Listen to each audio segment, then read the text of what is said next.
Good afternoon, ladies and gentlemen. Shalom. I'm David Mencer, Israeli government spokesman here in the spokesman for the Israeli government here in the National Public Diplomacy Directorate in the office of the Prime Minister. It's Monday, the 4th of November, day 395 of this war. Just a couple of updates from me and then to your questions. Firstly, on the tragic fallen amongst Israel's armed forces, it is with regret that I share with you that since the start of this war, Israel's fallen soldiers have unfortunately risen to 780. Captain Yarden Zakai was 21 years old and from Hadera. Captain Zakai died of his wounds after being severely wounded in September in battle in southern Gaza. First Sergeant Itai Parizat was 20 years old and from Petah Tikva. He fell in battle in the north of Gaza, and First Sergeant Yair Hanania was 22 years old and from Mitzpe Nitufa, and he was killed in battle in northern Gaza. There are no words of mine that can assuage the pain of their parents and their families. We embrace them and those dear families who have lost their precious heroes, sons and daughters in this war for our very existence. The price of war is heavy. The price is extremely painful. Each casualty is a world unto itself. May their memories be a blessing forever.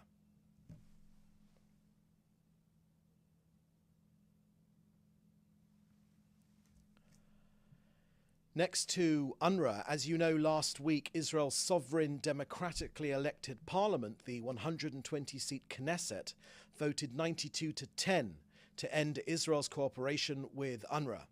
Yesterday, the State of Israel officially notified the President of the General Assembly of the United Nations of the termination of cooperation with the agency.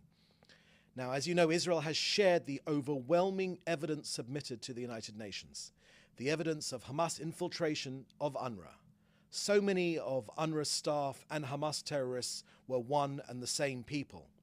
The terror infrastructure embedded inside UNRWA sites with links to tunnels, to arms depots and terrorists. The Hamas server farm, which sat directly beneath UNRWA's headquarters in Gaza. And of course, the jihadi education received in UNRWA schools. Every terrorist that burnt, that beheaded, that raped and murdered was a graduate of an UNRWA education. Just ask yourself this simple question. If schools in your country produce killers like these, would your government keep these schools open? The UN did nothing to rectify the situation. The State of Israel will continue to cooperate with humanitarian organizations, but not with organizations that promote terrorism against us. Yes, we of course support humanitarian aid, but no, not aid for terrorism. And to other countries still funding UNRWA, if you care about supporting humanitarian aid and work in Gaza and not a terrorist organization, then we highly recommend to find a trusted and worthy agency to perform that task. Now here's an update on the latest casualties from Hezbollah's aggression in Israel's north. 72 people have been killed in Israel as a result of Hezbollah missiles, rockets and suicide drones from Lebanon since October the 7th. This figure is made up of 42 civilians. 5 have been foreign nationals. Our Foreign Minister Yisrael Katz this weekend extended his heartfelt condolences, and all of us here in Israel, to the government of Thailand and to the Thai people themselves, and especially the families of the 4 Thai nationals who were brutally murdered just last week by the Hezbollah terrorist organization near the northern Israeli town of Metula. 30 members of Israel's armed forces have been killed and 611 wounded. That's made up of 227 soldiers and 384 civilians. Hezbollah Iranian terrorism knows no limits and harms Israelis and civilians all over the world alike. Israel will continue to fight the world's fight against Iranian-led terrorism, and Israel will win. Finally, an update from COGAT and their work getting aid into Gaza. Our humanitarian efforts are continuous and ongoing. Let me give you the latest, as I do every day. The vaccination campaign against the polio virus is happening right now in northern Gaza in partnership with the World Health Organization and UNICEF. Yesterday, 36,000 children were vaccinated. So far, 94,431 children under the age of 10 have been vaccinated in northern Gaza. In terms of aid going into Gaza, just yesterday 146 humanitarian aid trucks went in via Kerem Shalom and the Erez crossings. 76 were collected from the Gazan side of Kerem Shalom by international aid organizations, and still our daily reminder that more than 600 trucks worth of aid are still awaiting collection on the Gazan side of the border. 6 tankers of cooking gas for essential infrastructure went into Gaza. A convoy of 20 trucks entered through Gate 96, and 1 tanker of fuel was coordinated to northern Gaza via the humanitarian aid corridor. In terms of bread and bakeries, 12 bakeries are operational in Gaza, 4 in northern Gaza and 8 in southern and central Gaza, producing 3 million pita loaves every single day. We say this again, there is no limit on the amount of aid that can enter Gaza. So that's the end of our briefing today. Now to your questions. Please put them in the chat together with your outlet. Thank you very much. First question is from Lizzie Porter from the I newspaper in the UK. The first question is, a few weeks ago there was an event attended by some Likud MKs calling for resettlement of Gaza. Other groups have called for the settlement of southern Lebanon. What's the Israeli position on both resettlement of Gaza and of southern Lebanon? Lizzie, the position of the government couldn't have been clearer. The Prime Minister has said this very clearly, and for this, of course, he has the overwhelming majority of support from Israel's people, that there is no desire from this government to settle Gaza. That simply won't happen. And the same goes for Lebanon. Our battle in Lebanon is against Hezbollah.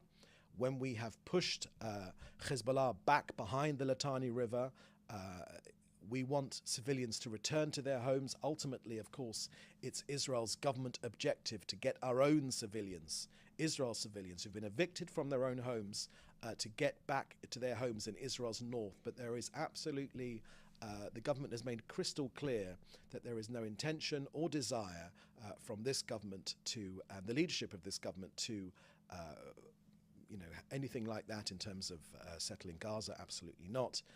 Gaza is for the Gazans, and the same goes for Lebanese sovereign territory as well.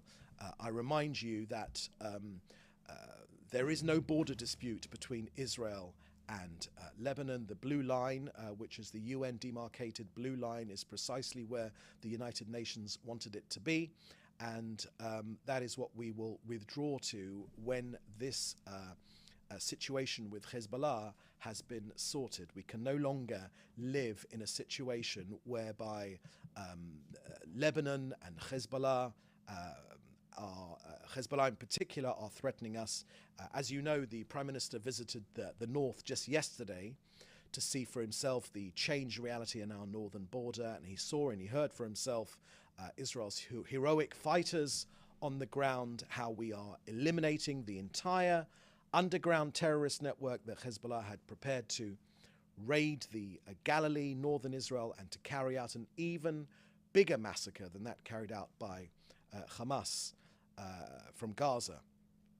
Now, Israel has prevented that from happening, and we are attacking Hezbollah, not the Lebanese people. Very important to remember that fact, in all areas of Lebanon. Now, the Prime Minister said that with or without an agreement, the key to restoring the calm and security in our north is returning our residents to the north of our north safely to their homes. And he highlighted the government's three-point plan to get that to happen. First of all, to push Hezbollah beyond the Litani River. Second, to strike at any attempt to rearm itself, any Iranian attempt to rearm Hezbollah. We are not going to let that happen. And third is to respond, we will respond vigorously to any action against us. Simply put, as the Prime Minister put it, there are UN resolutions 1559 and 1701, and they are extremely clear, and we need enforcement, enforcement, enforcement. As the Prime Minister made clear, cutting off Hezbollah's pipeline from Iran, which obviously goes through Syria as well. Okay, next question is from David Clement at the News Forum. Can you provide comment on the purpose of the ground raid in Syria over the weekend? Thank you for that question, David. For any questions like that in terms of the intent of the IDF's military activities, you should go first and foremost to the IDF. I recommend their Telegram feed, which is updated extremely regularly, and that's where you'll find summaries of IDF activity. But I can tell you, as I made clear to the answer of the previous question, we are preventing Hezbollah's pipeline from Iran to try and rearm Hezbollah. We are preventing it. Much of those arms are going through Syria. We simply will not allow that to happen. Okay, next question here is from Joel Pollack at Breitbart News. Would you say that the ground war in Lebanon is slowing down to create room for diplomacy? Thank you very much for that question, Joel. I've made clear the government's objectives when it comes to Hezbollah in Lebanon. We've made those crystal clear. I don't think there's any question of the idea you're putting forward in your question. We've made extremely clear what our objectives is. They are first and foremost to get our people home. We have dealt crushing blows to Hezbollah. They are diminished greatly, their leadership and their fighters and their missile reserves. But we have made clear what our objectives are when it comes to Hezbollah, and I highlighted them in the previous question. Next question. Last week you said that Israel would protect antiquities and historic sites. There are claims in Lebanon that Israel has damaged the ancient wall of the Toron citadel. Is that correct? Thank you for that question, Joel. Our objective in fighting Hezbollah is to get to Hezbollah, not, of course, to any historical sites. We'll always do our utmost to prevent any such damage. I don't know about the incident you're referring to. I would recommend again that you speak to the IDF, who can perhaps shed some light on that issue, but I haven't got any information on that. But our ultimate objective is to get to Hezbollah so that 1701 can be implemented, which calls very, very clearly that there should be no Hezbollah between the Litani River and our border. It should be the area of the sovereign army of the state of Lebanon. We know that Lebanon has been pretty much occupied by Iran, which is why it has become a failed state, which is why it has Hezbollah at so many levels of its administration. But we say very, very clearly that our battle is against Hezbollah and not against Lebanese citizens, and of course not against any Lebanese antiquities. We're a country which defends our history. We believe very much in the historical sites. It's always been a priority for this country, as opposed to the Iranian regime. And for evidence of that, just take a look at the Iranian rockets and missiles and ballistic missiles and drones flying over the ancient city of Jerusalem. The very ancient city of Jerusalem, so important to millions and billions of people the world over. You know, they fire these missiles and weapons at the holy city, so important to billions of people. That is a disregard for the history of this region. Could you comment on reports? So you're asking a question about a leak from the Prime Minister's office. What was leaked and what effect did it have? Thank you for that question, Joel. That's a political question, and I would recommend you look at what the Prime Minister's office have put out already in the public arena. I haven't got anything more to add to that. Are there any other questions? Let me just check one more time. Okay, that seems to be the last question. Good. So with that, thank you for joining us here today. We'll have another briefing at the same time tomorrow. So in the meantime, please do stay safe, and thank you for joining us. Bye-bye.